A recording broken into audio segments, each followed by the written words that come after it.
नमस्कार मंडळी, कसे आहात? मजेत असाल, तब्येत ठणठणीत असेल अशी मी आशा करते आणि नेहमीप्रमाणे भरपूर दिवसानंतर तुमचं स्वागत करते आहे।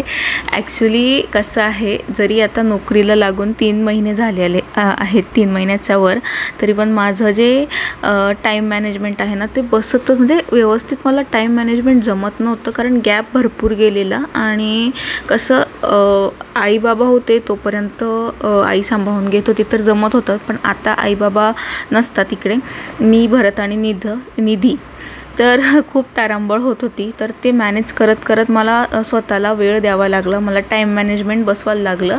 तर ते कसं, तेच मी तुमच्यासोबत आजच्या या व्हिडिओमध्ये शेअर करणार आहे। तर संध्याकाळी शाळेतनं घरी आल्यानंतरचं हे रुटीन मी तुमच्यासोबत शेअर करते, प्लस काही किचन क्लिनिंग आहेत ते सुद्धा मी याच्यामध्ये दाखवलेलं आहे। सो व्हिडिओमध्ये पुढे जाण्याआधी जर व्हिडिओ चॅनलवर पहिल्यांदा असाल आणि व्हिडिओ पहिल्यांदा बघत असाल तर आठवणीने चॅनल सबस्क्राईब करा, कारण आपल्या चॅनलवर तुम्हाला मोटिवेशनल, क्लिनिंगशी रिलेटेड, काही लाईफस्टाईलशी रिलेटेड पॉझिटिव्ह वाईब्स देणारे व्हिडिओ मी घेऊन येत असते। आणि आत्ता मी भाजीपाला घेतला होता, आठवड्यातनं एकदाच मी भाजीपाला घेत असते, बाहेर वगैरे कुठे जात नाही। फेरीवाले जे येतात ना त्यांच्याकडनंच मी भाजीपाला घेते आणि लागोहात तो भरून ठेवून देते। आधी असं होतं की मी भाजीपाला आणला ना की आरामात एकदम असं, पण आता तसं नाही करावं लागत। सगळं वेळेवर आवरून ठेवलं तर दुसऱ्या दिवसाची जो वेळ वाचतो ना याच्यामुळे तो खूप कामी येतो। तर ही एक चांगली सवय मी लावलेली आहे की लागोहात भाजीपाला घेतला की तो व्यवस्थित स्टोअर करून तो फ्रीजमध्ये गेलाच पाहिजे। भेंडी वगैरे ठेवले, ज्या काही खराब मिरच्या होत्या त्या आता स्वयंपाकासाठी लागणार होत्या, म्हणून पाहून घेताना तर काही एवढं ते लोक निवडू देत नाही, पण मग घरात आणल्यानंतर ते व्यवस्थित कुठे जर खराब असेल ते न टाकता ते वापरून घ्यायचं, जर जास्त खराब असेल तर टाकून द्यायचं, पण त्यातलं अर्धच खराब असेल आणि अर्ध चांगलं असेल तर ते वापरायला घ्यायचं, असा माझा उद्देश असतो। तर अगदी तसंच काहीसं मी या ठिकाणी करत होती। तर ते झालं आणि त्याच्यानंतर काही कोथिंबीर वगैरे पालेभाज्या असतात त्यासुद्धा मी निवडूनच ठेवायचा माझा प्रयत्न असतो। प्लस भाजीचं जे कंटेनर असतं ना फ्रीजमधलं मोठं, ते सुद्धा मी वेळोवेळी जेव्हाही आठवड्यातनं भाजी एकदा त्यात ठेवते, सगळा भाजीपाला ते क्लीन करून घेते, म्हणजे ते साचून राहत नाही की आता करू नंतर करून, कारण नोकरीला लागल्यामुळे भरपूरसा वेळ जो असतो ना तो असा पॅक झालेला असतो की आता नाही, नंतर नाही, आता असं करण्यामध्ये काही अर्थ नसतो, हे मला कळून चुकलेलं आहे। म्हणून गोष्टी ह्या वेळच्या वेळीच झालेल्या कधीही चांगल्या, त्यामुळे मी फ्रीजचंही क्लिनिंग वरच्यावर करूनच घेते, कारण प्रॉपर सगळी फ्रीज क्लिनिंग करायचे म्हटले तर ॲटलिस्ट 1-1.5 तास तरी आपल्याकडे स्वतंत्र हवा फक्त फ्रीजसाठी, म्हणून वरच्यावर क्लिनिंग केली ना तर एवढं फ्रीज खराब होत नाही आणि घरात कमी लोक असतील तर त्याच्यामुळे जास्त काही फ्रीज खराब व्हायचा प्रश्न नसतोच। माझ्याकडेही तसंच आहे। तर आता शिफ्ट झालो तर महिनाभरापूर्वी, तेव्हा मी क्लीन केलेलं होतं आणि वरच्यावर तर मी पुसतच असते। आता जसं मी म्हटले की पालेभाज्या निवडून ठेवते, शक्यतोवर मला पालेभाज्यांचा भरपूर कंटाळा आहे, पण कोथिंबीर ही अशी एक गोष्ट आहे माझ्या स्वयंपाकातली की मला ती लागते, कारण कोथिंबीरीमुळे जो स्वयंपाकाचा स्वाद असतो ना तो एकदम दुप्पट होऊन जातो। त्यामुळे मला काहीही झालं तरी कोथिंबीर लागते आणि ती घेतली की लगेच निवडून ठेवली तरच ती कामी येते पुढे, नाहीतर ती खराब होते। त्यामुळे लागोहात ती निवडून ठेवली तर मलाही दुसऱ्या दिवशी सकाळी स्कूलसाठी टिफिन वगैरे बनवताना, स्वयंपाक करताना निवडलेली कोथिंबीर लगेच धुवून कापून भाजीत टाकता येते। बरं, आता भाजीपाला वगैरे निवडताना जो काही कचरा असतो तो मी एकदम एका भांड्यात साचवते आहे, घरभर पसरवत नाही।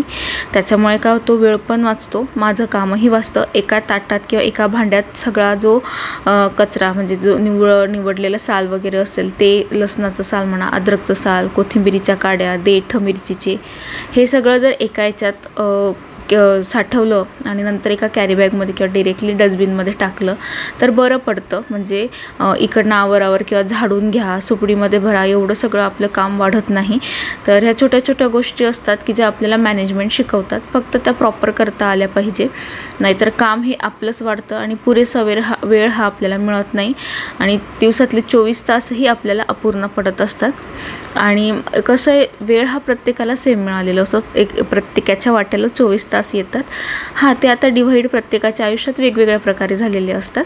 तर या ठिकाणी बघा कचराही भरून झालेला आहे. त्यानंतर संध्याकाळी घरी आल्यानंतर कपडे वगैरे धुवून झाले होते. याचं शूट नाही घेतलं मी, फक्त कपडे वगैरे टाकले आणि तेच आता दाखवते आहे. स्टँडचा रिव्ह्यू मी दिलेला होता आणि कमालीचं स्टँड या ठिकाणी ते माझ्यासाठी ठरलेलं आहे. संध्याकाळी आल्यानंतर कपडे धुतले, थोड्या वेळ बाहेर ठेवले आणि नंतर घरात ठेवून घेतलं तरी चालतं. इकडे निधीला TV पाहायचा होता त्यामुळे ती बसलेली. तर आज तुमच्यासोबत कुठली रेसिपी शेअर करणार आहे या टाईम मॅनेजमेंटच्या व्हिडिओमध्ये सुद्धा. तर आज मी मस्त बीटाचा हलवा बनवणार आहे. ॲक्च्युली आज मी नवीन बीट घेतले भाजीपाला घेताना. मी प्रत्येक आठवड्याला मॅक्झिमम सलाडच्या वस्तू घेते, कारण मी टिफिनला सलाड घेऊन जात असते. तुमच्यासोबत नक्कीच पुढच्या व्हिडिओमध्ये माझा लंच बॉक्स नक्की शेअर करणार आहे, मी कसा टिफिन नेते. तर या ठिकाणी एक जुनं बीट होतं, म्हणजे जवळजवळ 6-7 दिवस झाले घेतलेलं होतं. ते थोडं कोमजलं होतं, तर ते खाण्यासाठी एवढं चांगलं लागलं नसतं. त्याची चव थोडी मुळासारखी लागली असते, त्यामुळे मग त्याला फेकूनही देता येत नव्हतं. म्हणून काय करावं, ऑलरेडी एक बीट पराठा खाऊन झालेला होता, म्हणून म्हटलं चला बीट हलवा करून घेऊया. त्यामध्ये एक नवीन बीट ॲड केलं मी. असे 2 बीट मिळून हलवा बनवते आहे आज. तर साल काढून घ्यायचं, मग धुवून घ्यायचं.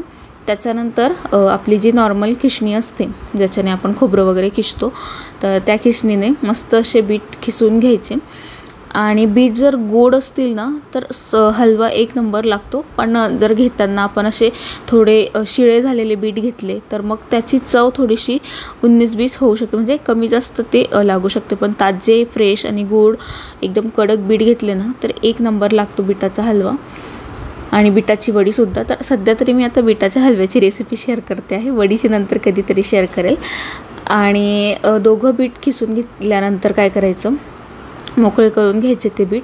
आणि असं काही नाही, हा जो बीटाचा हलवा आहे तो सगळेजण खातात आणि लहान मुलं बीट खाण्यासाठी नखरे करत असतात. तर बीटाच्या तुम्ही अशा वेगवेगळ्या रेसिपी बनवून मुलांना खाऊ घालू शकतात. किंवा मोठे व्यक्ती पण बीट खात नाही शक्यतोवर, बीटाचा ज्यूस वगैरे हे सुद्धा घेत नाही. तर अशा वेगवेगळ्या रेसिपीच्या माध्यमातून पदार्थ बनवून आपण त्यांना हे बीट खाऊ घालू शकतात. बीटामध्ये खूप सारे जीवनसत्व असतात. रक्तवाढीसाठी बीट खूप चांगलं असतं. डॉक्टर प्रत्येक पेशंटला बीट खायला सांगत असतात. तर शक्यतोवर जास्त लोक खात नाही, पण आणि अशा याच्यातनं आपण बीट खाऊ शकतो असं मला वाटतं. कारण त्याची टेस्ट थोडी कशी कंदमुळांची टेस्ट असते ना प्रॉपर तशी असते, त्यामुळे तेवढं आवडत नाही कोणाला. पण असं काहीतरी बनवून खाल्लं ना किती छान लागतं. तर इथे बघा दोघं बीट मस्त असे खिसून झालेले आहेत. आता एका कढईमध्ये तूप घ्यायचं आहे. साधारणतः 1 चमचा मी तूप या ठिकाणी घेतलेलं आहे आणि थोडंसं ते तापू द्यायचं. आणि त्याच्यानंतर जे बीट आहेत ना ते टाकून द्यायचे त्याच्यामध्ये, किसलेलं बीट.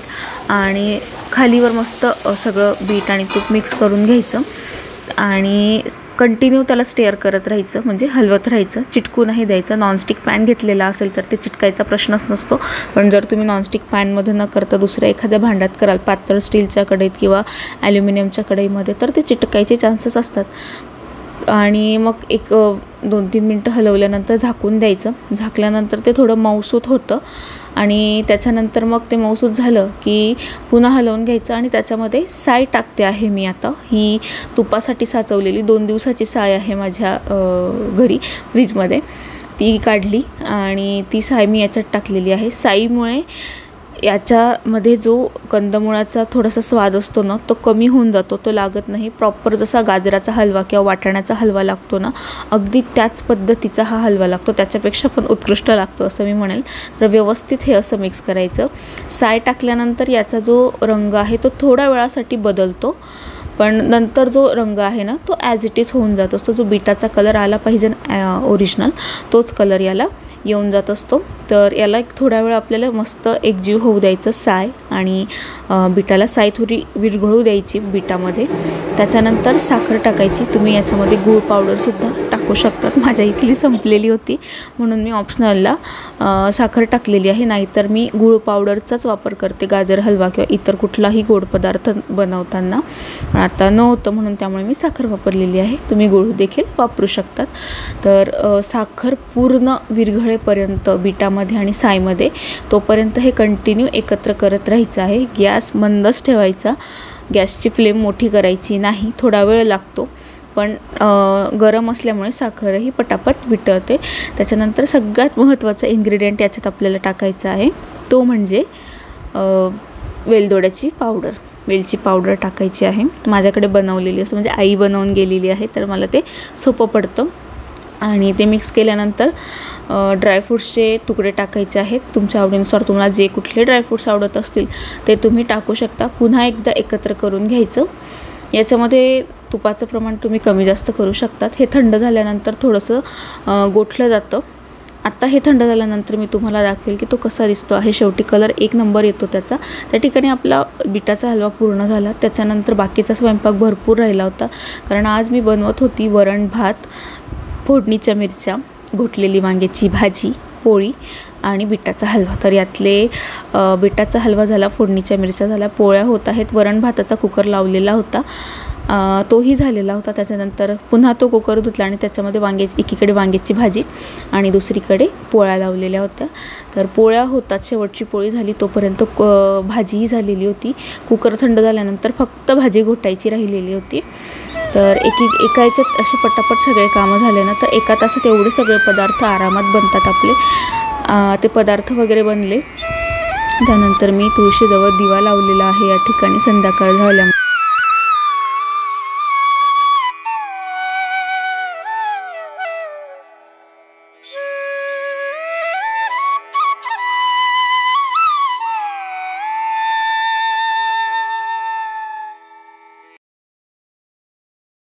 दिवा वगैरे लावून झाल्यानंतर असं वाटलं की थोडं रिलॅक्स व्हावं. पण मग विचार केला की आता जर रिलॅक्स बसले तर अजून पुढचे जे घड्याळाचे काटे आहे ते पळायला लागतील आणि थोडासा वेळ मिळणार नाही जो मला नंतर हवा असतो, जसं की एडिटिंग करण्यासाठी किंवा एक्स्ट्राचं जे काही काम असेल स्किन केअर वगैरेसाठी.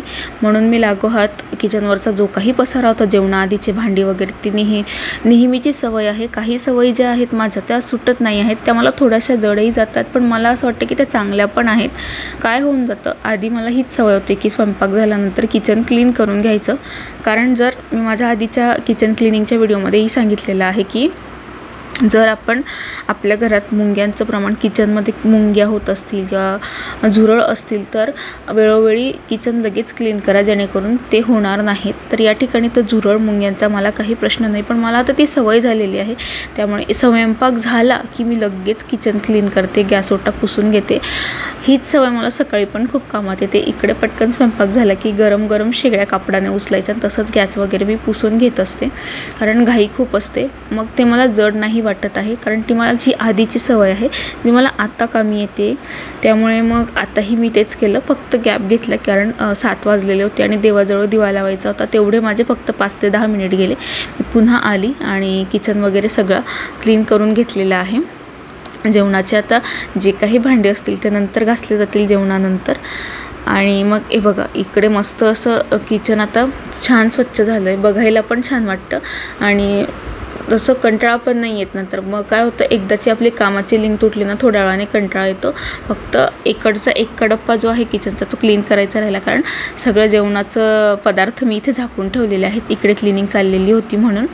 तर आता हे जेवण झालं की हे पण जे काही उरेल वगैरे ते फ्रीजमध्ये जाईल आणि तो जो बाजू आहे तीही मोकळी होऊन जाईल.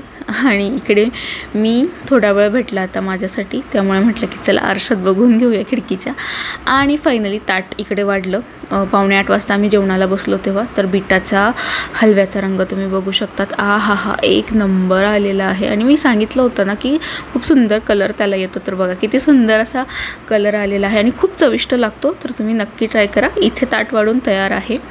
तर जेवण वगैरे झालं आणि आता फायनल जी कामं असतात माझी, झोपायच्या आधीची रोजची ती कामं मी या ठिकाणी करते आहे. आणि निधी माझ्या मागे मागेच असते, कारण तिला घरात दुसरं कोणी नाही नसल्यामुळे खेळायला एकतर ती माझ्या मागे नाहीतर मग यांच्या मागे असते. शक्यतोवर ती माझ्या मागे जास्त असते मी आल्यानंतर, कारण दिवसभर आम्ही भेटत नाही. जरी एकाच शाळेत असलो तरी कसं मी माझ्या कामात असते आणि ती घाबरते की नाही टीचर्स वगैरे रागवतील तिथे, त्यामुळे एवढं ती आम्ही फक्त एकमेकांना पाहतो असंच असतं. बाकी घरी आल्यानंतर तिला असं वाटतं की मम्मी माझ्याजवळ हवी. तर इथे कपड्यांचं स्टँड मी लगेच मध्ये घेतलं, कारण रात्रभर बाहेर ठेवू शकत नाही, रात्री हवा वगैरे नसते बाहेर, त्याच्यामुळे ते सुकणार नाही. घरात आणलं की कसं फॅन खाली हॉलमध्ये कोणी नसतं, त्याच्यामुळे मग ते फॅन खाली ठेवून दिलं की ते बरं होतं. तर इथे भरत निधीला रागवलेले म्हणून ती रडायला लागलेली आणि डायरेक्टली माझ्याकडे आलेली आहे. मी विचारते काय झालं, पण ती सांगतच नव्हती. नंतर मग त्यांचा मला आवाज आला की मी तिला रागवलो आहे, मस्ती करत होती म्हणून. तर त्यामुळे ती रडते. तिला समजवलं की मस्ती करू नको. त्यांचा कॉन्फरन्स कॉल चाललेला होता ॲक्च्युली, आणि त्याच्यामध्ये ती आवाज करत होती, त्यामुळे ते थोडे रागवले तिला. तर तिला तसंच समजवलं, तरीही ती माझ्या मागेच होती. तर बाकीचे जे काही कपडे असतात ना, तर इथे जागा खाली आहे, पण मग 2 चेअरही खाली असतात. तर मला असं वाटतं की एवढ्या जीन्स वगैरे जे जाड असतात ना, सेपरेट एवढ्या कपड्यांच्या गर्दीत न टाकता सेपरेट टाकलेले ते कधीही चांगले असतात. हेच माझे शेवटचे काम असतात, जे की दरवाजा वगैरे लावणं, कपडे बाहेर टाकलेले असतात ते घरात घेऊन येणं. दुसऱ्या दिवसापर्यंत हे कपडे सुकून गेलेले असतात, त्यामुळे मी घरात टाकून देते आणि मग दुसऱ्याच दिवशी त्या सगळ्या कपड्यांच्या घड्या करत असते. तर असं माझं आता सध्याचं टाईम मॅनेजमेंट आहे संध्याकाळचं. सकाळचंही मी तुमच्याबरोबर शेअर करेल. जर वर्किंग वुमन व्हायचं असेल ना, तर ह्या सगळ्यात आधी तर टाईम मॅनेजमेंट जमलं पाहिजे. आणि मला असं वाटतं मी मॅनेजमेंटचे स्टुडंट असल्यामुळे मला तर जमायलाच हवं जोकपाठ, पण सगळ्यांनाच हे जमायलाच हवं असं मला वाटतं. तर अजून मला याच्यात काही बदल करता आले माझ्यासाठी, मी टाईम मी कसा काढते आहे मी थोडंसं, पण हवा तेवढा मिळत नाही, पण सुरुवात झालेली आहे.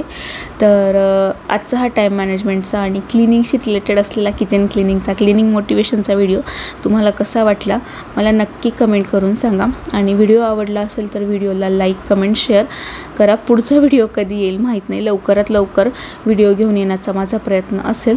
तर भेटूया पुढच्या व्हिडिओमध्ये. तोपर्यंत काळजी घ्या. Bye bye. Take care.